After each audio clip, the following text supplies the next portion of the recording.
Wow. Willy Ngoma est parti.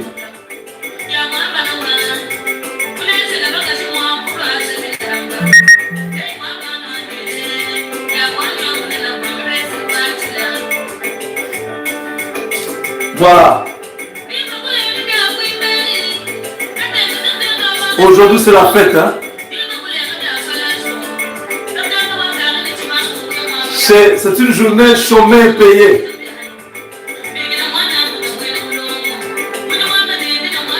Le porte-parole de M23 est parti.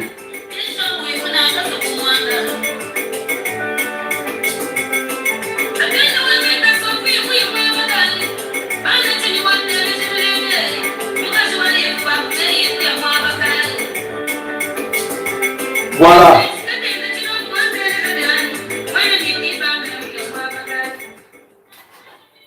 Voilà, chers amis, aujourd'hui c'est un grand jour. Aujourd'hui c'est un grand jour. Je vous ai dit que Eric Prince est dans le coin. Ce que vous voyez là, ce n'est pas les hiboux, ce n'est pas les Wazalendo. Ce que vous voyez là, c'est l'œuvre des Américains.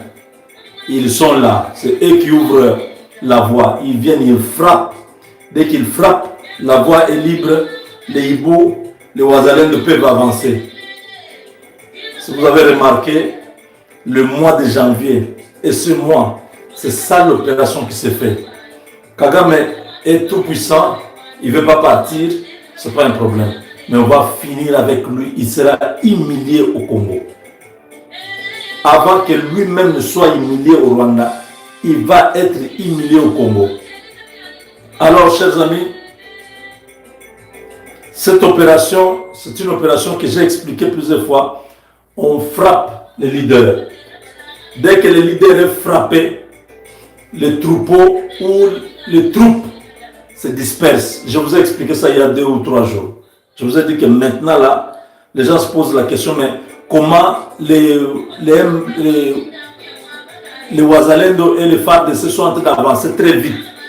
Je vous ai dit que c'est Eric Prince avec sa technologie qui est au-dessus de la technologie que le Rwanda utilise. Eric Prince avait fait une conférence de presse, non, une émission, rappelez-vous l'année dernière, où il avait étalé, il avait détaillé les types de défense que le Rwanda utilisait.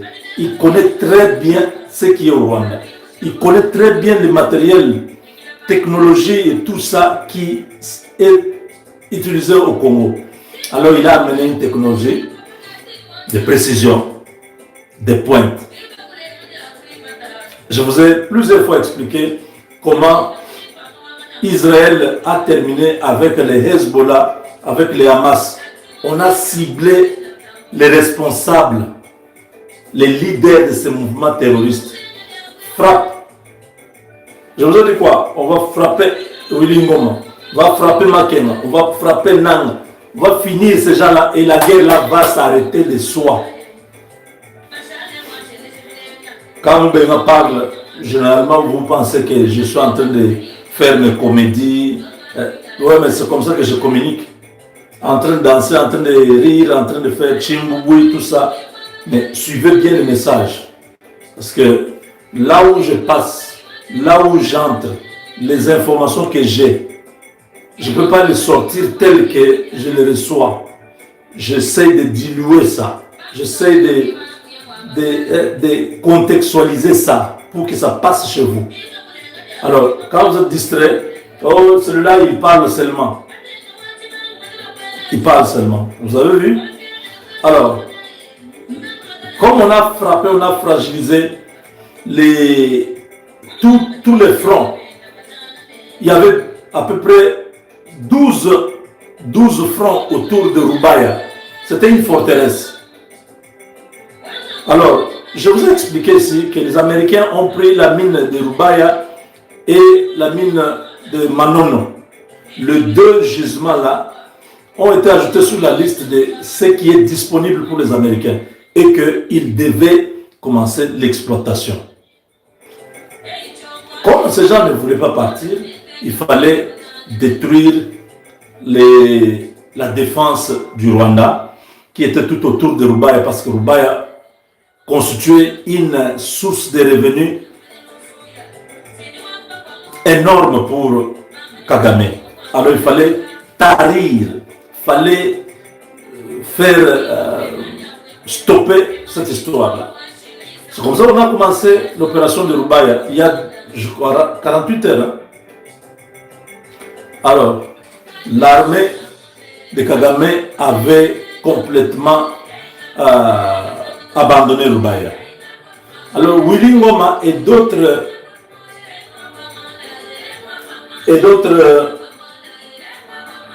responsables du M23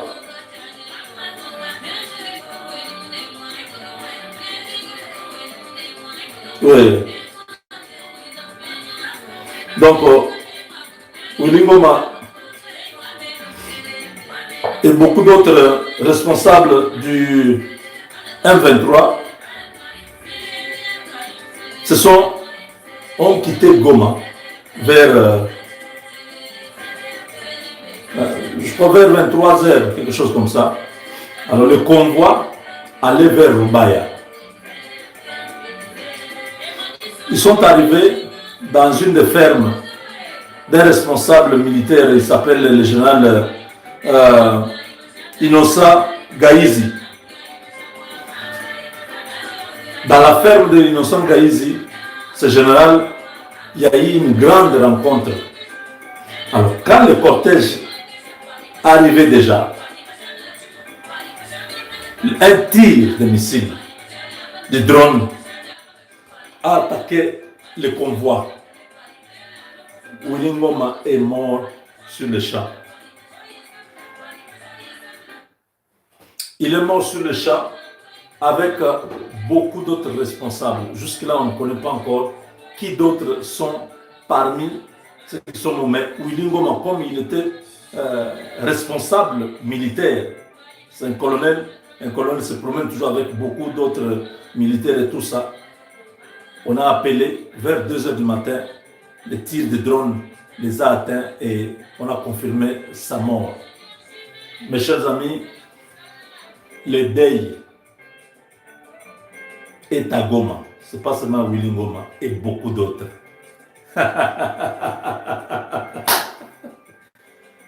Et Dieu reste Dieu.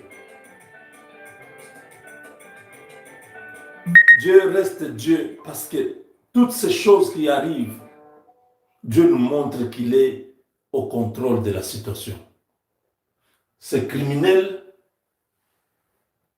ne pensaient pas que les choses allaient se tourner comme ça. Ils étaient sûrs. Ils étaient très sûrs. Toi, ne viens pas me donner les ordres ici, éteins la musique. Ne viens pas me donner les ordres ici. Ça, c'est moi qui parle ici. Hein? Respecte-moi. Viens suivre ce que je dis. Dans les contextes que j'ai fait, ok? C'est du respect. Si tu me dis comme ça, tu me donnes les ordres, je vais te mettre à l'écart. Donc, chers amis, on a attaqué par missiles les drones de précision de Blackwater. On a fini l'affaire de ces crapules. Le gars est parti. Plusieurs sources ont confirmé. Ils sont inconsolables. Willy Ngoma pressentait déjà ça. Il y avait un audio plutôt qui avait circulé dernièrement, je crois il y a 1 mois et demi ou 2 mois, où Willy Ngoma était en train de se plaindre. Il disait à son jeune frère qu'il n'y avait plus d'espoir. La situation n'était pas trop claire. Mais il n'a rien fait, comme il s'était déjà engagé. Voilà, il devait aller jusqu'au bout. Et il a payé pour. Cet imbécile a payé aujourd'hui. À cette même époque, l'année dernière, Willy Ngoma allait Au rond-point à Goma, là, il s'est mis quelque part à genoux. Il a fait comme s'il remerciait Dieu. Il se moquait de nous. Vous vous rappelez, non? Nous avons pleuré. La ville de Goma était une ville martyre. Bukavu était une ville martyre. Nous avons pleuré.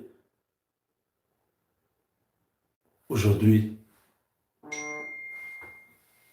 cette parole qui se dit, il y a un temps pour tout, un temps pour pleurer, un temps pour rire. Voilà. Hier, nous avons pleuré. Aujourd'hui, nous rions aussi. Aujourd'hui, Dieu nous a rendu justice. Ce n'est pas encore terminé. Je vous ai dit, on va frapper Willingoma, on va frapper. Quand je disais que si Nanga trouve une solution, il trouve un moyen de fuir, qu'il fuit. Parce qu'on va finir avec lui. Makenga sera neutralisé. Ce n'est même pas un problème difficile. On connaît, dans ce que je vous dis, tous ces gens-là vont payer. Personne ne sortira du nord Kivu ou du sud Kivu vivant. Ils vont payer. Ils ont pris la vie de beaucoup de nos frères.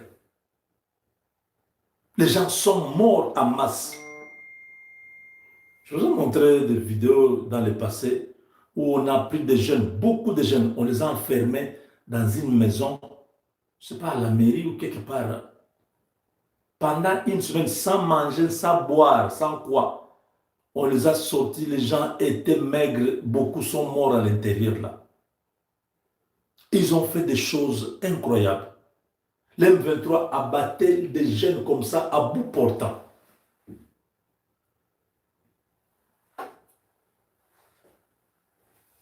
Donc, l'information,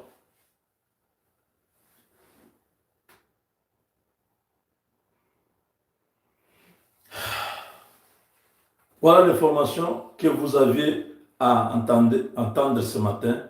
Badimu Lunteka, système Lunteka, personne ne sortira. Je vous ai dit ça, non? Quand Dieu nous inspire, c'est parce qu'il nous a donné une mission, il nous a donné un travail. Quand j'ai dit Chimboubou, c'était quand on a eu les deals avec les Américains. Tellement on a combattu les deals. Quand j'ai eu la confirmation que les Américains ont décidé on va signer les deals, j'ai dit Chimboubou, Loïc Abidj, Babi, on convoque.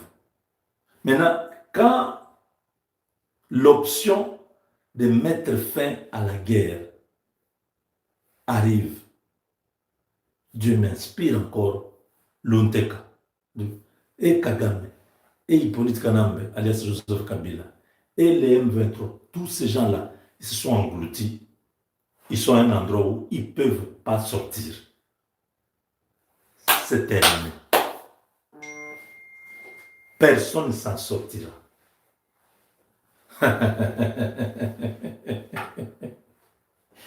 Badimu Lunteka, Bobwani, Kujika. Il faut leur dire que le Congo, ils ont rencontré de faux Congolais avant. Ils ont pensé qu'ils avaient le Congo en main. C'est maintenant là qu'ils découvrent le vrai Congolais. Félix Tshisekedi avec ses frères, nous sommes là.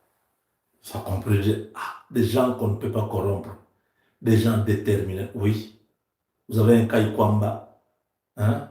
Oui, ce groupe-là, tous ces gens-là. Il y a quelqu'un qui a envoyé un audio comme ça, qui a décrit tous ces loups-là qui se sont levés pour stopper Kagame avec son groupe. Oui. On les a stoppés. Et beaucoup d'autres Congolais. On les a stoppés. Il faut reconnaître, c'est comme ça. Il fallait ces moments ici que ça soit comme ça. Allô? Allô? Mbote balandi nyonso, mbote na bato oyo bazinga en direct, mbote na bino nyonso oyo bozopesa confiance na Papa Ngunza. Merci na oyo nyonso babiki kati na nzela ya Papa Ngunza. merci na baautorité oyo bazozwa temps ya kotuna mituna ya koyeba par rapport ya compétence na expérience kati ya mosala merci. Lelo na banza par rapport ya heure lelo eza presque tokomi lundi eza presque 2 heures du matin merci mpona korépondre temps oyo bazwinga en direct merci. Lelo bamama bolobi mingi bokangwani mingi mpe bolobi besoin na bino mingi. Papa, comment c'est possible? Ozosalisa kaka bapapa biso bamama mabote eza te ozosalisa te merci. Lelo nzambe oyo aza na kati ya likolo na bomoi oyo tobengaka lio ya monde nasalaka mosala oyo papa ngunza oyo batindanga mpa bakoko mpa bancetre mpa oyo ata tokobenga mfumuki mbango. Lelo likambo nyonso mpo omona naloba yango seke nazwi resultat nango nazwi shema nango kati ya kosalisa. Lelo tomona mutu mosusu osalisi ye lobi akozala na récompense ya koyeba kati nini eloko. Yo mama yo papa oza na problème ya mabota ekangama. Yo mama okomi na âge ya ménopause eleki otikali kotia mwana te. Oza na France, na Belgique, na Canada, na Suisse, na États-Unis, na partout dans le monde. Benga papa ngunza ya kozula yo solution rapidement. Ata bajimo na kopesa yo, ata mibale na kopesa yo, ata moko. Ngai papa ngunza ngate na salaka bana. Mais via traitement na kopesa yo na récompense. Oyo bancetre bapesinga, oyo bamvulusi bapesinga okobota. Mwana okobota normal. Bozalaka na bobangi na eloko wana te. Ngai papa ngunza nasalaka mwana te mais nakotraite yo na connaissance oyo bancetre bakogidenga nasalisa yo na nsima nango yango bakopesa yo mwana. Nzambe oyo aza likolo asala mutu azanga kobota te be atia mutu na kati ya mokili te. Eza complication ya kaka ya biso moko. Yo mama oza na problème osali 10 à 15 ans ozwaka zemi te benga papa ngunza en privé nakosalisa yo sans problème sans condition. Merci. Numéro ya papa ngunza plus 243 98 17 17 013 plus 243 89 44 54 885.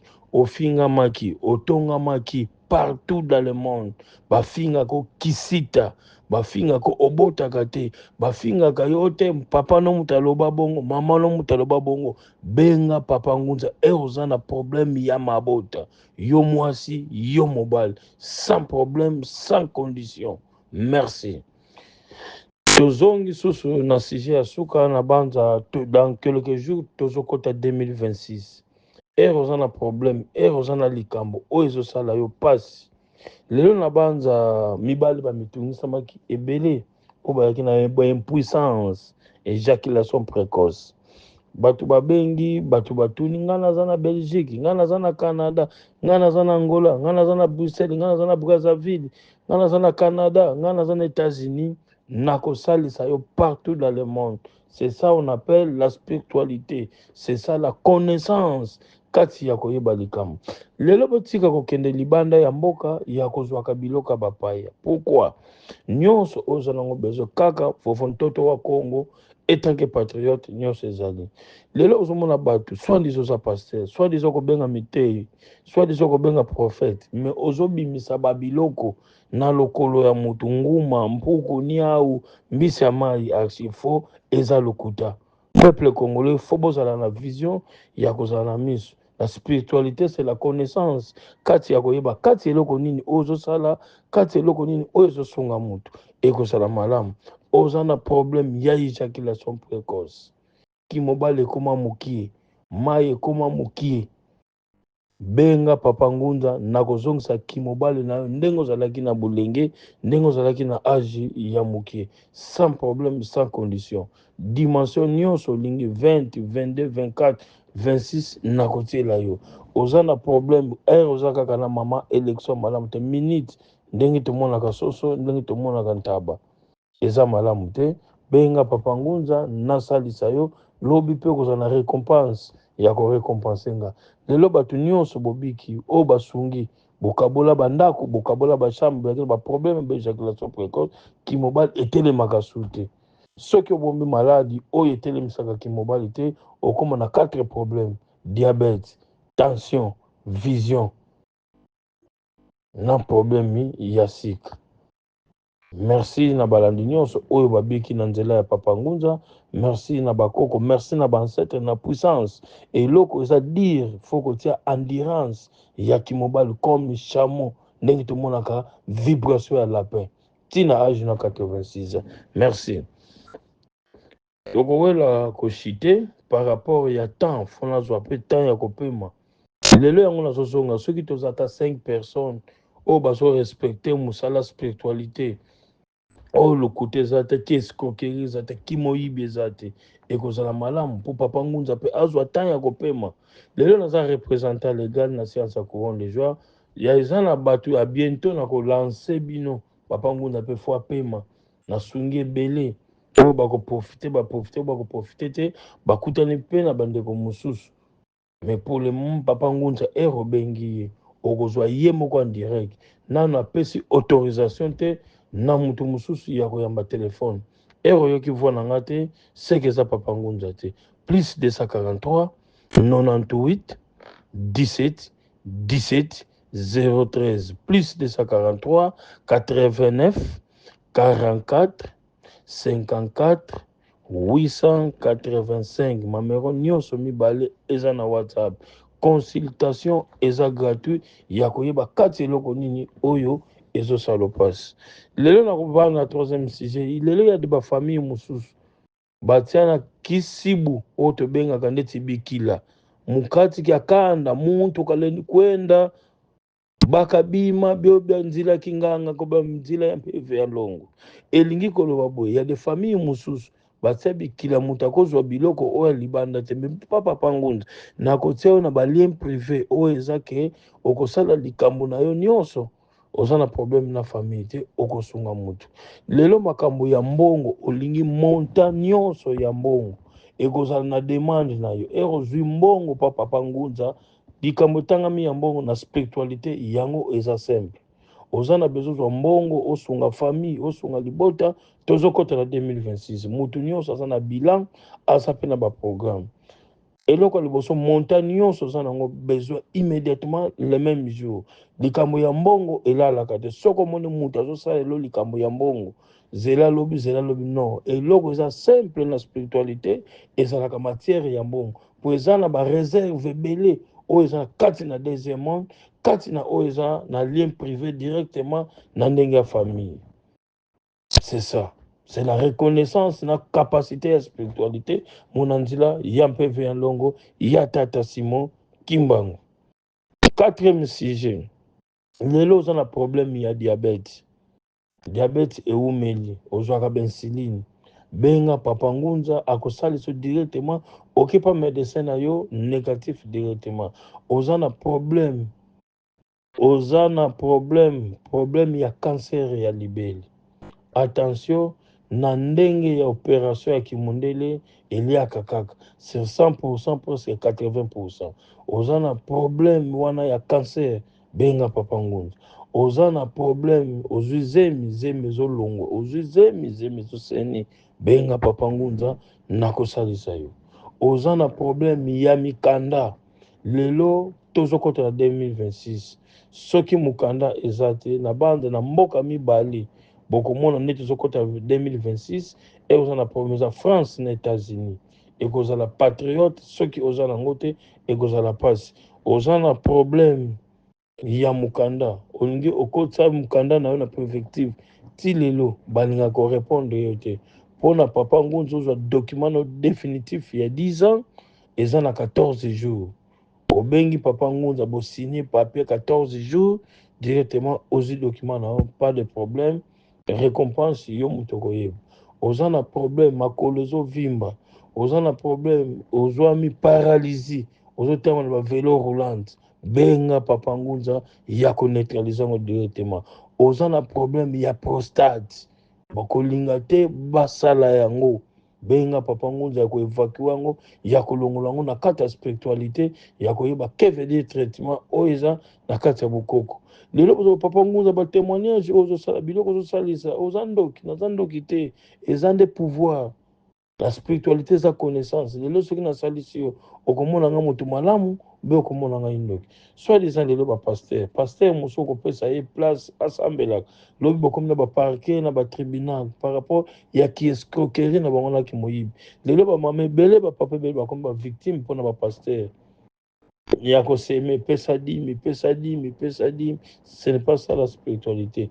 Oza paster oza na besoin kosala l'église ozwaka baplein oza na voyance benga papa ngunda sans problème kufa nsoni komona mpasi moto nyonso mpo azwa connaissance ayekolaka yango moto abotami na likambo azalaka te. Oza na problème ya mwasi azotungisa yo mwasi ozomona clair te soki olingi nasalela yo kidilu oyo eza ke ameki kaka akangami ti yo moko koya nakosalela yo soki olingi natiela yo condition ya mwasi ndenge babokolaka mbwa ndenge babokolaka ntaba benga papa ngunda mwasi azozala kimia te yo mpe mama mobali azovanda kimia te kokende afrique aye kozwa mwasi mosusu ake europe mwasi mosusu benga natiela yo mwasi na banorme oyo olingi me benga natiela yo mobali na banorme olingi. Lelo oza na problème moto azwa yo mbongo aboya kofuta achange numero ayambaka yo te benga papa ngunza. Oza na problème ya lupango oyo ezotekama te ate esali 5 à 10 ans baclient bakoya bakei baclient non eza eloko sombi lobi oza na récompense basombaka eloko en cas de difficulté ekosunga yo mpo ozonga na banorme. Oza na problème ya lupango bando somba yango ozoteka yango mpo orenforce mosala na yo ezotekama te eza malade benga papa ngunda. Oza na problème ya visa ozoleka na bainterview me visa ezobima te benga papa ngunda directement mpona problème ya visa ya déplacement na yo eza na 7 jours bapesi yo visa na yo okei bisika oyo olingi okende. Oza na problème société osali ezoyebana te vente eza te benga papa ngunza ya kosine contrat oyo omoni ke clientèle na yo kufa nsoni komona mpasi. Société eza na France eza na Belgique eza na Lubumbashi benga. Sujet ya suka na banza mutu nyonso oyo aza na petit entreprise azoluka diamant azoluka or azoluka nyonso ezomonana te mpo eza biloko sacré oyo eza kati ya pouvoir benga papa ngunza. Okomona lelo moni matière 5 mètres mokoya kotimola 15 mètres nano moni matière te eza biloko oyo ezalaka na pouvoir ancestral oyo elimwaka.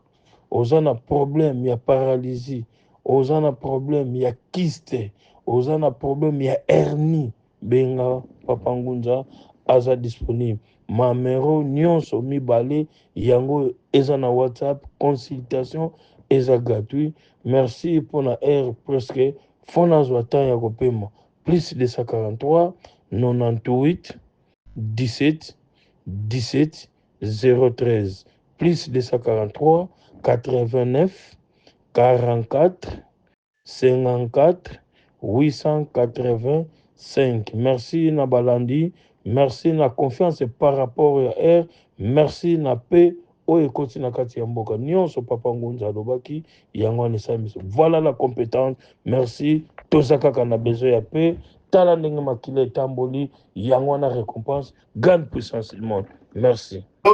Tolingi tolobela beaucoup plus c'est la coopération stratégique entre la République démocratique du Congo et les États-Unis d'Amérique. Depuis que RDC, notre pays, représenté par le président Félix Tshisekedi et les États-Unis, va signer accord, il y a intégration régionale avec le Rwanda, bien sûr, bande commençons à remarquer qui nous ont contrat dans la STT. Malgré l'accord auto signé, parce que les Congolais pensaient que nous avons signé les États-Unis, nous avons ça qui n'y a écouté réellement la Est de la République du Congo. Mais, quand c'est allé jusque-là, qui nous a écouté dans la Est de la Congo. Point de vue nous anime par rapport à la situation sécuritaire à l'Est de la Congo, bande ko mingi ba pesa espoir na bango na États-Unis d'Amérique. Merci beaucoup mon frère Gilles. Faut que belo comment ko bébé c'est facile. Mais comme ça prend du temps. Parce que quand quelqu'un tombe malade ou bien ça infecté d'un microbe quelconque, ça lui demande, tant comme il soit guérison, ça lui demande le temps. Pour la guérison, à constater guérison. Parce qu'il faut que sur virus ou soit malade et se contacter. Et ça peut également dans Kimia ya Congo. Nous devons savoir que ma groupe armé Ezaki est belé. Autant qu'on construit, qu'on gagne M23 et ainsi de suite, mais Baza est belé. Et Bangonyo Sowana, je crois qu'en signant avec le Rwanda et les États-Unis d'Amérique, d'abord, ligne de Pewana, pacte de Pewana, ça a permis que Rwanda Andima à prendre ma responsabilité, mais comme c'est lui qui agresse le Congo, et il est appelé à respecter ma frontière, il y a Congo, et Congo Zali appelé à respecter ma frontière. Mais ce qu'il faut savoir une chose, que l'opinion chez Alakana processus nayango. Liboso zala nous constater Motomabe ou Azalaki, Andima. De deux, ce qu'on a na faisabilité nango. Faisabilité en Wezanini, c'est que le Rwanda doit cesser et le Rwanda doit sortir. Yango procédure tozana yango. Ezali processus. Donc c'est ce que je dis à mes frères congolais. Tous en a confiance. Il y a diplomatie oyo. Parce que le Congo était vendu. Au moment où il y a le Congo qui opesi matumakaboli mutona mutazu etendi na ye lelo otelemi pono revendiquer yango eza lokola bato bateka bango lupango na bango bakei devant le parquet, devant la justice, ezaka na ba procédure, eza na ba jugement o esengaka, ça prend du temps pour que makambo nyonso bazongisela bango na bazongisa bango na ba droit na bango. Et ça peut également ce que nous vivons avec ce qui s'est passé à l'Est. Mais les choses est comme déjà Nasukara. Alors, Batoumi Bazakolo, prophète Emmanuel Kambala, Baloui Félix Tshisekedi, notre président de la République à Tekimboka, a bradé les minéraux à la République de moitié du Congo et des États-Unis d'Amérique. Tout le monde, même après l'église catholique, Balobi, président Félix Tshisekedi a payé minéraux à Congo pendant 9 ans dans les États-Unis d'Amérique. Va exploiter ndenge balingi po bande baza komi tuna poma mboka lokola Congo to ko ndima ba minéré na biso po zali kite ya mboka ba pesa mo na États-Unis exploiter ndenge lingi biso Congo to bénéficier na nini pendant 9 ans. D'abord moto alobaki 9 ans na éviter atangeli yango wapi parce que les accords wana eza nango partout. Natikali komona esika 9 ans. Natikali komona yango te na ebite soki bandeko bazaka mutema mabe na Congo bango batangeli yango wapi. C'est là où je dis, c'est là où moi je me dis toujours que ce qui détruit le Congo eza mutema mabe. Tozana ba ene. Donc nous avons des pro-Kagame à l'intérieur ya Congo. Yango moni matuya lolenge wana yango zomona moyen que le Congo est décollé zate. Et matango baza ko se retrouver wapi? Baza parmi ba élite na biso. Okomona bango wana kako baza ko ganga. Salama boye, dialogue, bango wana pende bazo kosa le peuple congolais. Un vrai politicien, un vrai élite, ce qui a l'ingimbo kana ya kosaka bango te. Yango moni, pour éviter de tomber dans de mensonges, parce que Bible le dit na biso, la bouche qui parle trop ne manque point de péché. Yango moni papa Etienne azaki le bébélete. Azaki le bébélete. Bokolo ba lobi na epete. Mais ce que le bili kamuna e moko ekokanga ekosimba ta botelemeli yango boyo constater que ce que lui avait dit c'est la vérité. Mais c'était le cas là-bas, soi-disant, entre guillemets, baza comme un leader. Mais baza ngote, baza koloba, mais trop de mensonges. Et puis baza constanté. Et si kanini les accords où on a écrit 100 ans. Réfléchissons au moins à 100 ans là. Si c'est pour l'intérêt à Congo, où est le mal? N'oublions pas, tout ce qui se fait à l'est à Congo, ils en ont raison beaucoup. Autres ont raison économique.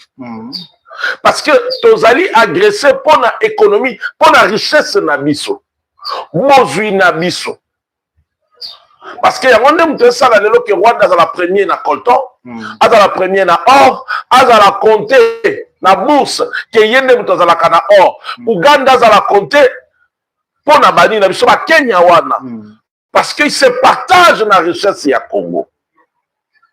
Donc quelque part, ce qui que na zui richesse nango bazala koyiba wana. Na au moins na pesi yango mutu moko na yebisi ke non somba yango et to sali coopération même si tu sali 1000 ans mais au moins ce que zali ke gagnant où est le mal na ba piya kabiso ezo kende ofele batu musu baza ko compter bango biso bakolo eloko toza nango te et on nous impose la guerre et on nous viole. Qu'est-ce qui est meilleur? Mais ce que moi je sais, les accords ne parlent pas de 100 ans. Les accords ne parlent pas de 100 ans. Mais ceux qui sont allés à 100 ans, yango, mais frères congolais, soyons honnêtes. Na bazui yango fele, ba koboma. Na baye bazui yango, to signer contrat moko bo exemple 100 ans ne bango balobi wana. Mais au moins ngana yebi yango ke richesse nanga kendaka esika songolo.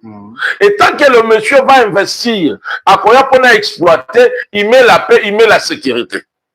Parce que c'est son investissement. Les États-Unis ne peuvent pas venir investir là où il y a la guerre. Il faut qu'il y ait la sécurité. Parce que l'investissement, c'est un minéré. L'investissement, c'est un domaine ébélé. Tout ça, la terre arable. Donc, il y a plusieurs investissements au opérateurs économiques américains. Et nous devons savoir une chose. Les contrats, il y a Congo, na États-Unis, ce n'est pas un contrat avec les individus. C'est un contrat avec les États-Unis d'Amérique. C'est pays entre pays. Or, ce qu'on l'a dit plus loin, Kagame signé un contrat na ba minier. Yango moni mokonzi ya mboka azali koloba minier américain. Ba minier américain. Yango moni mokonzi ya mboka azali koloba na une photo solo la na source na cause. Or Kagame to solo na ye to lakisi ye to yokani mutamta respecter limite na ye. A respecter frontière na ye. Malgré que bi ke na moto na ye makanisi mabe. Mais au moins, sur le plan international, maintenant, Kagame azalaki ko violer limite, ko violer frontière ya baninga. Il dépassait azalaki ko sala agression na mboka ya yabatu. Sur le plan international, ils ont déjà gagné, bolongi. Et puis si bino déjà mbano. Yami balé. Richesse obo kolobela o bozalaka nangote. Bozalaka kobika ngote, bozalaka komona ngote. Mais aujourd'hui, il y a quelqu'un qui accepte, moi je vais commencer à prendre ça en vous donnant ceci. Ou après ça malamu. O ça malamu zake, tozu coopération na biloko tozalaka ko bénéficier na ngote. Au moins quelque chose de kokota na kati na libenga na l'état congolais. Et ça va nous aider aussi à nous procurer la paix. Et quelque part sur le plan international, le Congo va revenir dans ses droits. Parce que cet accord, c'est amener le Congo dans ses droits. Parce que sur le plan de bourse, on va compter Congo nde mutazalaka na coltan. Congo nde mutazalaka na or. Parce que l'or est bimi na Congo, diamant est à Congo, Rwanda zalaka na diamant, Rwanda zalaka na or, azaka na coltan. Alors nani aza gagnant, c'est le Congo. Et pourtant Rwanda est l'un des premiers producteurs de coltan dans le monde, prophète Emmanuel Kambala. Comment vous avez fait na coltan? Les lorsqu'ils botali, bautaki kobenga bango bakendeki ba conférence sur bazana ba richesse o ba koki ko présenter na mokili to côté kana mokili. Bobona ki Rwanda zaki te. Mais c'est le Congo qui était là. Donc la voix du Congo s'est fait entendre. Donc quelque part, Longonia na mokonzi ya mboka na équipe nyonso. O eza kobunda pona diplomatie. Longonia na ba Congolais o ba matisi ningongo pona koloba pona Congo. Aujourd'hui, Rwanda est exclu. Moko yo tokomaki na moment où quand on veut parler de coltan, on veut parler de la richesse de l'Est, c'est le Rwanda qui parle. Quand on veut parler de la forêt, il y a Congo, c'est le Rwanda qui parle. Quand on veut parler de la fleuve Congo, fleuve Zaïre, c'est le Congo-Brazzaville qui participe. Tout simplement parce que le Congo était tellement vendu. Il y avait quelqu'un qui visait seulement, qu'on visait quand la richesse Nabango, l'intérêt à Congo et Sarakité. C'est ça le mal des hommes politiques congolais. Il y a un moment dit na sepelaka na thèse moko na yokaka nango le professeur Émile Bongeli. Oloba ke bato mingi bazana ba mikanda ba diplôme mais boyebi ezate. Boyebi nde to nango pour ça. Pour diplôme ça la nango elogote. Mais boyebi nde pesaka quelque chose. Et lelo on a des accords auquel toko mettre à tolo lobby kuna tellement que comme il sala mbongo wana ça va permettre Congo et se développer. Congo est comme un mboka moko industrialisé. Alors pourquoi Koko ça? Et puis Tomituna, quelle est la motivation qui les amène, qui amène le Sango à mentir sur le nombre? Il y a bané, il y a contrat validité, il y a contrat wana, il y a accord wana. Motivation nini bazanango. Ou et loko nini bazako poursuivre. Pourquoi mettre les Congolais dans un terrain mensonge? Bozoluka révolte pona nini. Parce que vous devez savoir, et loko mutunyo sazalakana et loko etindakai. Motivation les années. Tobo sanate. Kaka bande kona biso ala mikolo mile kaka bango mutu babandaka makambo bako boma baswahili.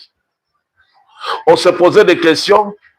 Papa sango bomona côté ni bako boma baswahili. Et on se pose des questions. Et loko nini ezo motivé bango. Pourquoi ils doivent avoir une pensée négative contre la politique ya Congo? Parce qu'en parlant que bazako boma baswahili, cela veut dire baswahili levez-vous contre pouvoir moko songolo. Tomona ka bango lisu basangani bakei balobi réconciliation ya Bakatange baswahili. On se pose des questions. Basango nakati bozako luka nini? Pourquoi vous parlez le langage ya banguna ya mapaya?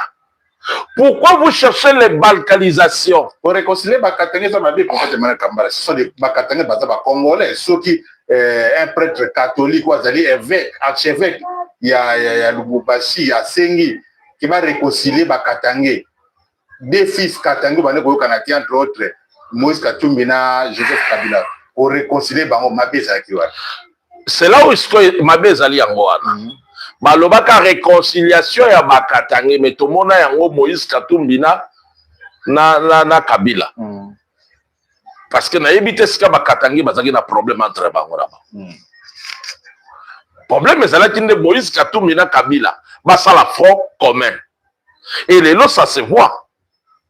Moïse Katumbina Kabila sont dehors, pourquoi? Parce qu'ils ont ça la front commun pour s'appuyer, pour appuyer Rwanda. Pourquoi dans le Bibongo? Parce que les lots, Rwanda a occupé Goma et Joseph Kabila na Goma. Et ça, dossier moko, bande koba congolais, tous à la bolingo à Congo. Je ne pense pas quelqu'un qui a l'amour de son pays, a koki ko kende ko s'associer na ennemi à zoboma bande kona eto bananaï. Joseph Kabila fit notre président. Na banali ya Congo a kolongwa kate. Et puis abimaki na porte na lolenge ya lokumu. O esengela ki a conservé position wana. Azaki nano elenge. Que ata lobby constitution échangée, azali sous la possibilité ya koya ko postuler. Mais lelo position oyo azwi ya kozala sima ya AFC kozala sima ya M23 eza position moko oyo congolais azo réfléchir à comprendre que mutu azaki monguna na biso. Tu as fait 18 ans. Boyena Laurent Désiré Kabila na série Afdel. Tondimi yo oyena mabotu tondimi yo ozwi richesse nyonso. Topesi yo mwasi topesi yo bana. Est-ce qu'il faut zonga otelemela ba Congolais yondima yo mutoki papa ya makbana ondima babo mabana na yo. C'est inconcevable. Ye falaza la libanda ya makambo nyonso. Ye falaza la moto ya kimia na nyonso parce que eloko nini Joseph Kabila ko lokalitu. Eloko nini Joseph Kabila zangi. Congo lui a tout donné. Congo lui a tout donné.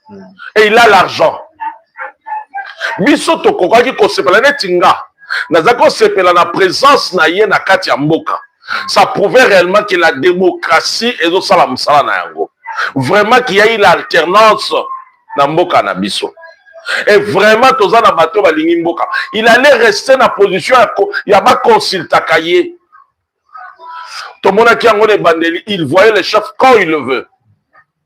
Et c'est ça. Et c'est qu'il les sommonés ne pas na Congolais, les sommonés ne pas na Africa, les sommonés ne pas na Bamindeli. Quand la kenon ba Congolais, ba Africain, ba une maturité. Mais ce qu'on mituna et loko nini et même Joseph Kabila na position yazana. Mokonzi ya mboka lobaka na biso ke Joseph Kabila ne mokonzi ya M23 na AFC. Et belé to chaka etembe. Et belé to chaka etembe. Mais lelo to moni yango Joseph Kabila est où? Moi je ne m'attendais pas na bomoto que Joseph Kabila devrait azala lelo telantela.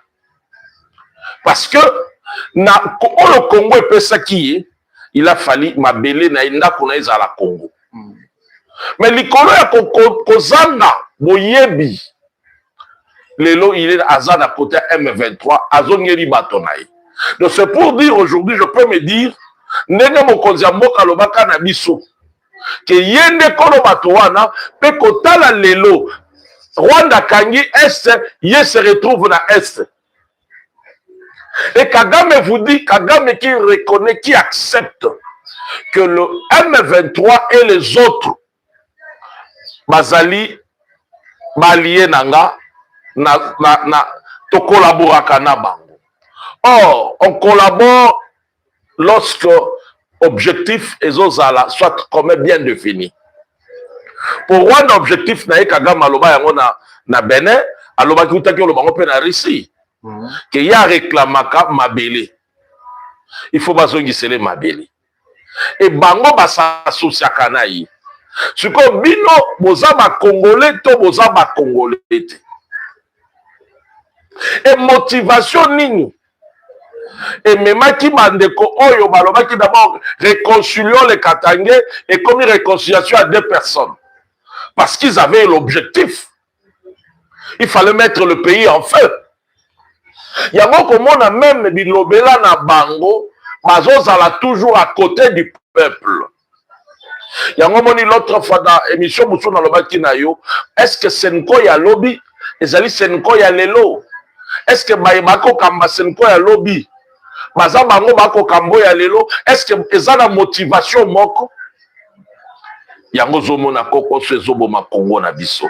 Et loko ezoboma Congo na biso eza problème ya ba élite. Bah, il est dans le but comme dans l'opposition, dans le but même aussi dans le pouvoir. Il y a des choses que nous manquons, ou des choses que nous devons vivre à Mabé na Congo. Ce n'est pas que le Congo manque de moyens. Non, le Congo a des moyens. Mais Bayemazako Fanda, Bayemazako Kamba Congo, Bayemazako tout autour il y a chef, dans le chef du pouvoir. Est-ce que Bazana Moli Motona Makanicho Mokozambo Kazanango? Parce que la plupart des contrats sur les caractères présidents de la République, ma contrat mingi les caractères de ministère. Ministère n'est pas signé ma contrat naï. Mais est-ce que ma contrat y a un investisseur onyo sobaya na mboka oyo? Ma trouva cause na yango. Au coup soit ministre a réclamé qui? Va payer ça y ba pourcentage. Soit ministre a réclamé qui ba million. Et puis comme il tourne, bamongo ekotaka na Congo eza koapporter les Congolais nini à part lelo tozomona banzela tomona mokonzi ya mboka biloko ya azotelemela ba université ezotongama tomonaki dossier ya Blapader et la Mukakia tomonaki dossier ya baforage et la Mukakia avant wana tomonaki 100 jours ya mokonzi ya mboka et soki tolobi tolanda awa tokotuna 145 territoires. Donc il y en a beaucoup de choses qu'on peut citer oyo réellement to vivre réponse tango positivement. Est-ce que tout ça c'est les chefs de l'État? Non. Mais tout ça c'est parmi les gens qui sont dans les chefs du pouvoir. Parce que le ministre a la carte des chefs du pouvoir. Yango zomona eloko ekoboma biso lelo na Congo, ma élite na biso ba mitema malamu te. Yango Congolais faut telema. Yango moni nzambe na bolingo na ye aza ko purifier pire Jésus salama na Congo. Na lobaka no il y a des années passées que le Seigneur va permettre purger salama na Congo. Classe politique zamba purifier bango. Pourquoi les Congolais ont la tendance, lorsqu'il n'est pas dans le pouvoir, il doit tout condamner, il doit tout refuser. Même il y a malade, même il y a babé. Et il faut mettre des bâtons dans les roues. Toyoka Moussoualobi, on va paralyser. Mais Yoposa nous a Congolais s'est levé, mais Congolais a paralysé. Qui bénéficie? Ce sont des peuples congolais ou c'est votre parti qui bénéficie? Et parti na yo atako to bito parti na politique. Ils ont constitué na yo na mwasi na ona bana na yo, ils ont constitué na ba Congolais. Lelo to moni batongi université ya Kananga. Est-ce que président Félix Akokene soka longwa okene nango? Lelo tozo mona ba tonga ba biloko na Kisangani.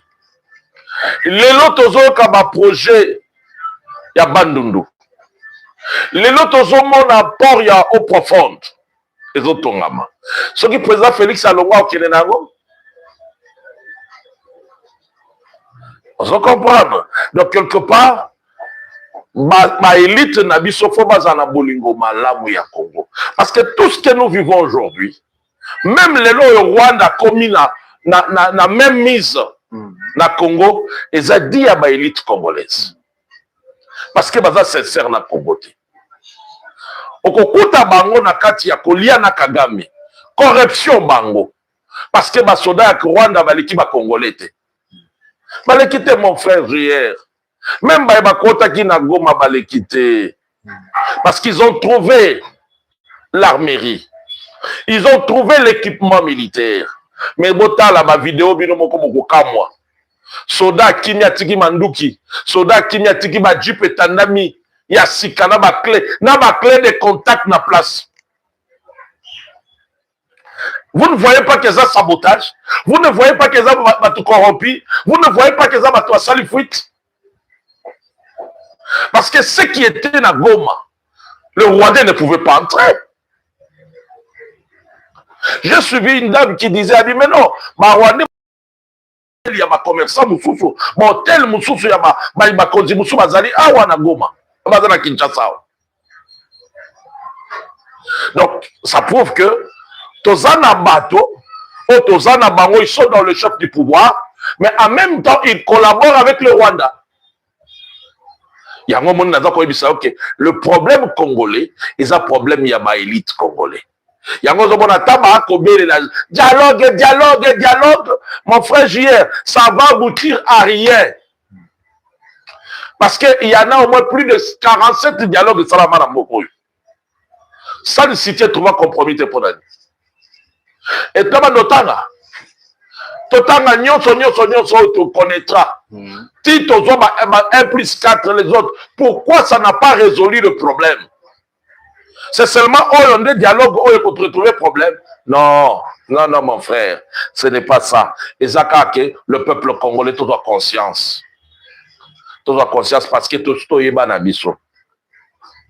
Si ils ont plus de 47, c'est comme une expérience. Tu as dit qu'il y a un gouvernement d'union nationale. Parce que si tu as un gouvernement d'union nationale. En fait, tu as avancé l'émission à Bisso. L'émission à Bisso. Tout le monde a une réaction. sorti médiatique, il y a Paul Kagame, dernièrement, par rapport, il y a pression, il y a communauté internationale, ils ont pesé sérieux grâce à la diplomatie à mon Félix Tshisekedi. Paul Kagame a déclaré à Lobby, Rwanda, c'est vraiment un petit pays. Mais ça prêt pour la souveraineté na bango, pour la défendre mboka na bango, ça prêt pour affronter même les sanctions surtout pour tomber sur bango. Mais pour la sécurité na bango, ils ont négociable. Ça prêt pour affronter les sanctions surtout. C'est une façon pour les Rwanda pour répondre aux États-Unis d'Amérique pour ces dernières pressions pour se retirer de la République du Congo. Voyez-vous que Rwanda peut faire face aux sanctions des États-Unis d'Amérique? Tala, si aujourd'hui on parle du Rwanda, c'est parce qu'il est appuyé par les Américains. Il est appuyé par les Américains. Donc on s'en a tête, on s'est voilé ma fasté. On s'est voilé ma fasté. Les États-Unis ont frappé Rwanda fort. La diplomatie des chefs de l'État, cette diplomatie va permettre que le Rwanda soit frappé fort. Kagame surtout. Faut qu'on ait bello comme moko. Malobaka, c'était l'expression que j'utilisais. Mutusoka si a goûté na miel. Atika kamala mon côté. Eza lokola moyibi. Asia mesana yo tika kambongo mbongo kontakate. Aya yibi lelo. Oyobi hôtel mais mbongo nangeza kibote. Aya yibi lelo mbongo nango komi koloba sikoyo. A continuer ka parce que asia yibi kuna soka kiazwaka akei nango. Or ma mesure de sécurité yo zocha. Nde ya zoyeba te. Oko grimacer mbongo nangaye mutakufa. Ayelobi ayibi a mutakufite ya na kufina kate. Mazo yeba te. Que Maloba déjà c'est bomier. Les Congolais souffrent. Et toi, même sur le plan spirituel, mort congolais, Kagame.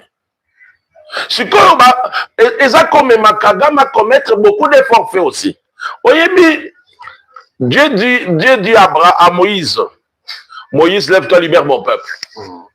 Et Moïse a quel il soit Pharaon, et ici Pharaon. Nous avons libéré le peuple. Pharaon, yo qui andimi, après la moukiri sou, abani baba, yo tiki bango kende, misala, ainsi de suite, ainsi de suite. Allez, toi récupérer, toi, tu sabango, tu as assez à jour, toi, si je tire bango. Or, nous avons qui déjà na ABC libéré. Et cette libération, il y a eu le prix pour la Pharaon Ndima. Il y a liboso babomaki ma komisima imakila. Ma soterelle ba koti na mboka. Et ma première aînée ba sanini ba kufi. C'était des signes. Il y a kolakisa que ce qu'on continue aux animaux kato kokufa. Comme Nzambe mutusoki akomi kolinga kotia ye mosapi na miso akotelemela ye il faut Nzambe alakisa ye pa alakisa mokili ke Nzambe aza kobe moko. Nzambe azisi motema na ye endurcir motema na ye. Kagame a subi déjà ma sanction. L'Union européenne a repensé 20 millions babikata yango. Canada koto sanction. Angleterre a kati ma contrat msuna na Rwanda. Déjà, ça ne va pas. Les États-Unis, donc, il y a eu beaucoup de choses où le Kagame a subir déjà. Ma résolution 2373 est bimi. Ma résolution 2838 est ali. Et tout ça, ça condamne Kagame. Mais bon, Kagame n'était pas seul. Kagame, c'est un agent que l'Union européenne, que les opérateurs économiques américains avaient mis sur l'Afrique centrale pour ailler bakoyibelaye biloko à Congo. Vous pensez que Batouana bakotika ika pamba bongo?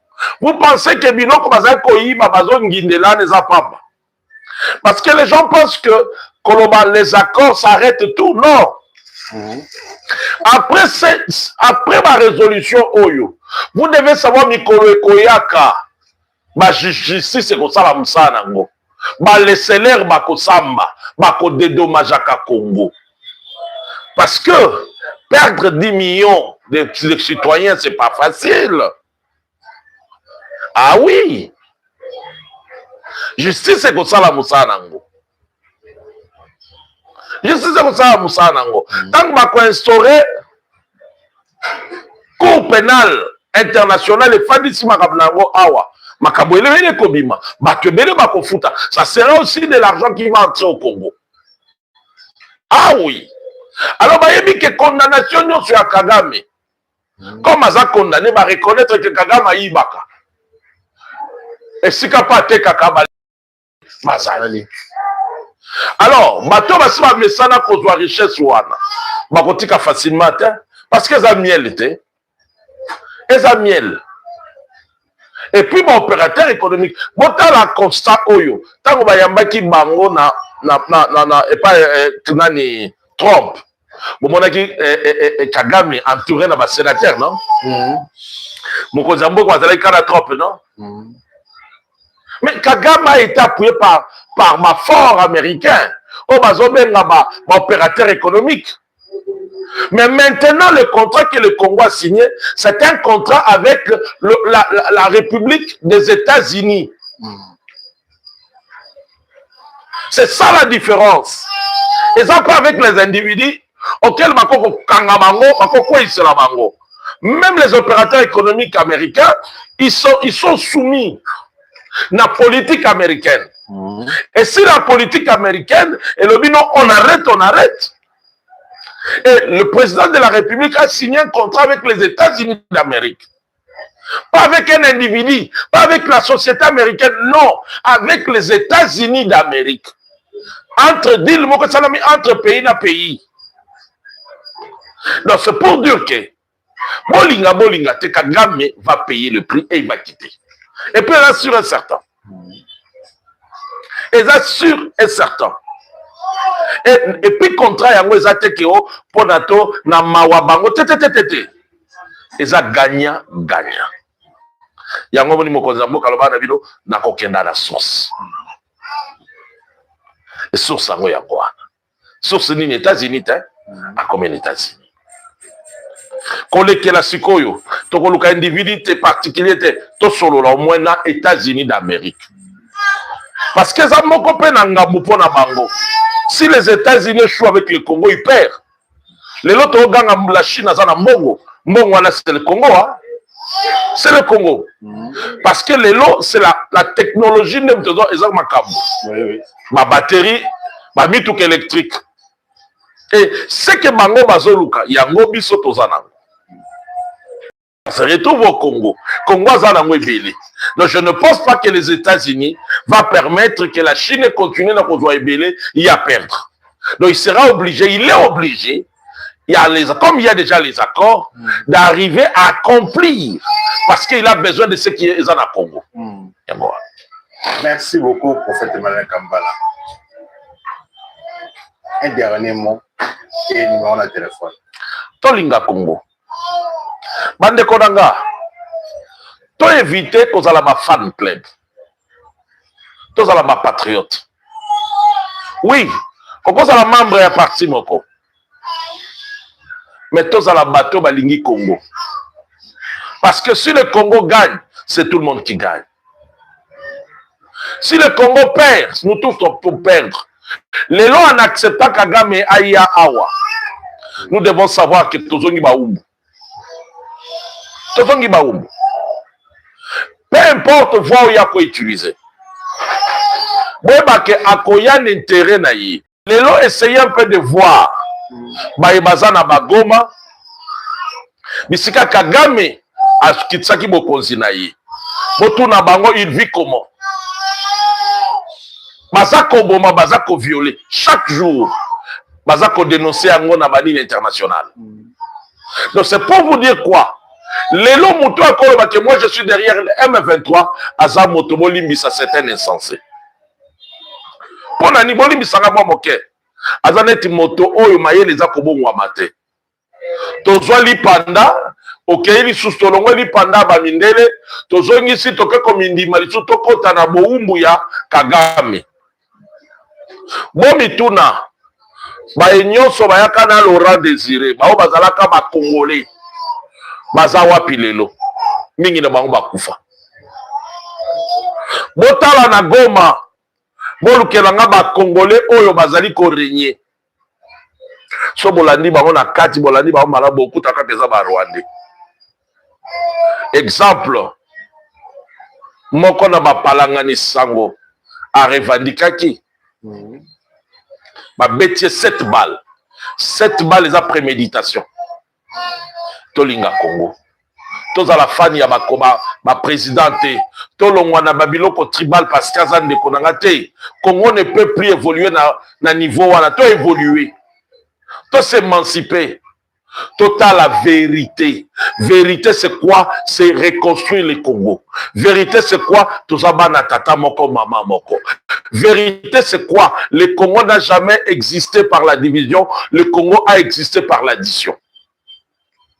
Potokoma Congo, ba royaume nyonso ezalaki royaume Congo, na ba royaume musu ezalaki ba côté Équateur, ba Mongo, ba nani, ba pesa câble kasa na bango pona koloba ke tolingi tozala mboka be moko.